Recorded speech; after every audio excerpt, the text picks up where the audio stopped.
ನೀನ್ ಹಳ್ಳ ನೀನೇ ತೋಡ್ಕೊಂಡು ಸ್ಟ್ರಾಟಜಿ ನಿನ್ನ ಮನೆಯಿಂದ ಕಳಿಸ್ಬಿಟ್ಟು ಬಿಗ್ ಬಾಸ್ ಮನೆಯಿಂದ ತುಂಬಾ ಫಾಸ್ಟ್ ಆಗಿ ಕಾಣಿಸ್ಬೋದು. ಪ್ಲಾನ್ ಮಾಡಿದಾರಂತೆ ಇವತ್ತು ನನ್ನ ಆಟನ ನಾನು ಆಡ್ತಾ ಇದ್ದೀನಿ. ಆಮೇಲೆ ಮೊಲದ ಕತೆ ಹೇಳಿದ್ರು. ನೀವು ನನ್ನ ಜೊತೆಗಿರೋದು ಕೂಡ what you mean by saying ಈ ಗುರಿ ತಲುಪಬಹುದು. ಆಗ್ಲೇ ನಂಗೆ ಅರ್ಥ ಆಗಿದೆ.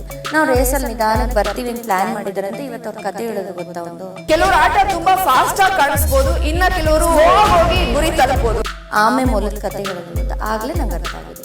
So what you mean by saying ನಿಮ್ಮ ಆಟನ ನೀವು ಆಡ್ತಾ ಇದ್ದೀರಾ, ನನ್ನ ಆಟನ ನಾನು ಆಡ್ತಾ ಇದ್ದೀನಿ. So you been doing the strategy behind for the long time ಅಂತ ಅರ್ಥ ಅದು. ನೀವು ನನ್ನ ಜೊತೆಗಿರೋದು ಕೂಡ ಅದು ಸ್ಟ್ರಾಟಜಿ. ಬಟ್ ನಂಗೆ ಗೊತ್ತಿಲ್ಲ ಇವರೆಲ್ಲ ನನಗೆ ನೀನ್ ಮುಂದೆ ಹೋಗು, ನೀನ್ ಹಳ್ಳ ನೀನೇ ತೋಡ್ಕೊ, ನಾವು ನಿಧಾನ ನಿನ್ನ ಮನೆಯಿಂದ ಕಳಿಸ್ಬಿಟ್ಟು ಬಿಗ್ ಬಾಸ್ ಮನೆಯಿಂದ ನಿಮ್ಮ ಆಟನ ನೀವು ಆಡ್ತಾ ಇದ್ದೀರಾ, ನನ್ನ ಆಟನ ನಾನು ಆಡ್ತಾ ಇದ್ದೀನಿ. ಆಮೇಲೆ ಮೊಲದ ಕತೆ ಹೇಳೋದು ಗೊತ್ತಾ ಆಗ್ಲೇ ನಂಗೆ ಅರ್ಥ ಆಗಿದೆ. So what you mean by saying